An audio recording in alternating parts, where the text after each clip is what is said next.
नमस्कार दोस्तों, मैं हूं सोनी मेहुल और आज आपके साथ मैं हाजिर हूं फिर एक नया कंटेंट लेकर। आज हम इस वीडियो में बात करने वाले हैं कि एक आत्मा किस युग में कितनी बार जन्म लेती है। तो बने रहिए मेरे साथ एंड तक इस वीडियो में। ऐसा माना जाता है कि कलयुग में एक आत्मा का जन्म 45 बार होता है और उसकी उम्र 100 साल तक की होगी। क्या आप जानते हैं एक आत्मा किस युग में कितनी बार जन्म लेती है? महर्षि व्यास जी के अनुसार सतयुग, त्रेतायुग, द्वापर युग और कलयुग ये 4 युग है जो देवताओं के 12,000 दिव्य वर्षों के बराबर है। समस्त चतुर्युग एक से ही होते हैं। आरंभ सतयुग से होता है और अंत में कलयुग होता है। किसी भी जन्म में अपनी आजादी से किए गए कर्मों के मुताबिक आत्मा का अगला शरीर धारण करती है। हिंदू धर्म के सर्वोच्च ग्रंथ हैं जो पूर्णतः अपरिवर्तनीय है, अर्थात किसी भी युग में इनमें कोई बदलाव नहीं किया जा सकता। ब्रह्मा जी कृतयुग में जिस प्रकार सृष्टि का आरंभ करते हैं वैसे ही कलयुग में उसका उपसंहार करते हैं। सतयुग, द्वापर युग, कलयुग हर युग में कोई ना कोई भगवान जन्म जरूर लेते हैं, ऐसा सभी लोगों का मानना है। लेकिन क्या आप जानते हैं कि किस युग में इंसान कितने जन्म लेता है? इसलिए आइए जाने चारों युगों के बारे में, कुछ ऐसी बातें जो कभी सुनी नहीं होगी। सतयुग, जब जब इस धरती पर पाप बढ़ा है तब तब भगवान ने इस धरती को अपना विराट रूप दिखाया है। सतयुग में धरती पर आत्माओं का वास हुआ करता था, जिसे वर्ल्ड ऑफ सोल भी कहा जाता है। जैसे हर शरीर का अंत होता है, ठीक वैसे ही एक समय का अंत भी माना जाता है। ऐसा माना जाता है कि सतयुग की 17,28,000 बाद खत्म हो जाता है ये वर्ष, जिसमें एक सामान्य व्यक्ति 1,00,000 साल तक जी सकता है, जिनका कद 32 फुट लंबा हुआ करता था और युग इंसान अपनी इच्छा अनुसार मर सकता था। दूसरा है त्रेतायुग। हिंदू धर्म में श्री राम श्री विष्णु के 10 अवतारों में 7वें अवतार हैं, लेकिन ये रहस्य बहुत कम लोगों को मालूम है कि श्री राम की मृत्यु कैसे हुई। दरअसल भगवान श्री राम की मृत्यु एक रहस्य है जिसका उल्लेख सिर्फ पौराणिक धर्म ग्रंथों में ही मिलता है। पद्म पुराण के अनुसार भगवान श्री राम ने सरयू नदी में स्वयं की इच्छा से समाधि ली थी।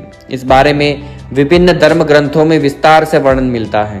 श्री राम द्वारा सरयू में समाधि लेने से पहले माता सीता धरती माता में समा गई थी और इसके बाद ही उन्होंने पवित्र नदी सरयू में समाधि ली थी। चारों युग हनुमान जी एकमात्र ऐसे भगवान है जो अमर हैं।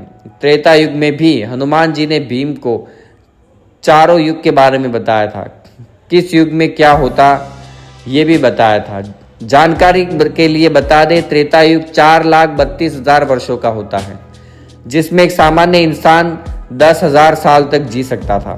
इस युग में भीम ने हनुमान जी को चारों युग के ज्ञानी के नाम से संबोधित किया था।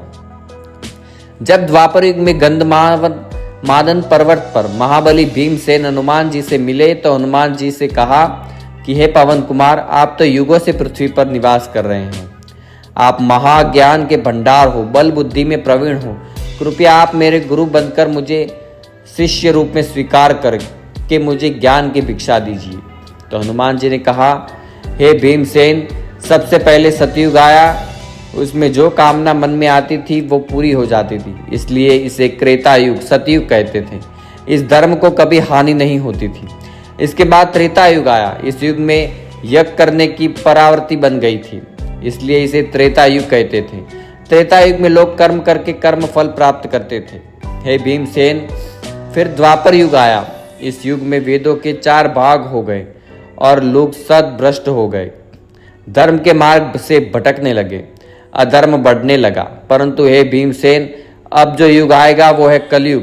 इस युग में धर्म खत्म हो जाएगा, मनुष्य को उसकी इच्छा अनुसार फल नहीं मिलेगा, चारों ओर अधर्म ही अधर्म का साम्राज्य दिखाई देगा। फिर आता है द्वापर युग। ये युग 8,64,000 वर्षों का था, जिसमें एक प्रत्येक व्यक्ति 1,000 साल तक जी सकता था। ऐसा माना जाता है जैसे जैसे धरती पर पाप बढ़ेगा वैसे वैसे इंसान की जीने की उम्र और उसकी इच्छा की पूर्ति कम होने लगेगी। हनुमान जी का कहना था कि द्वापर युग में लोग धर्म के मार्ग से भटकने लगेंगे और धरती पर पाप बढ़ने लगेगा। जैसे कि आप सभी जानते हैं कि इस युग में विष्णु जी ने खुद श्री कृष्ण अवतार लेकर कंस को मौत की घाट उतारा था। ऐसा माना जाता है कि कलयुग में, अब आप जानते हैं कलयुग, ऐसा माना जाता है कि कलयुग में एक आत्मा का जन्म 45 बार होता है और उसकी उम्र 100 साल तक होगी। इस युग में इंसान पर्यावरण को तहस नहस कर देगा। इस युग में इंसान की इच्छा पूर्ति कम हो जाएगी और वे पाप का भागीदार बन जाएगा। कलयुग के अंतिम काल में भगवान विष्णु का कल्कि अवतार होगा। यह अवतार विष्णु यशा नामक ब्राह्मण के गर्भ जन्म लेगा। भगवान कल्कि बहुत ऊंचे घोड़े पर चढ़कर अपनी विशाल तलवार से सभी अधर्मियों का नाश करेंगे। भगवान कल्कि केवल 3 दिनों में पृथ्वी से समस्त अधर्मियों का नाश कर देंगे। माना जाता है कि कलयुग में अंतिम समय में बहुत मोटी धारा से लगातार वर्षा होगी, जिससे चारों ओर पानी ही पानी हो जाएगा। समस्त पृथ्वी पर जल हो जाएगा और प्राणियों का अंत हो जाएगा। इसके बाद एक साथ 12 सूर्य उदय होंगे और उनके तेज से पृथ्वी सूख जाएगी। तो दोस्तों, इस वीडियो में बात की हमने चारों युग के बारे में। मुझे उम्मीद है वीडियो पसंद आया होगा, तो लाइक शेयर सब्सक्राइब करें। मिलते हैं नए वीडियो के साथ। धन्यवाद।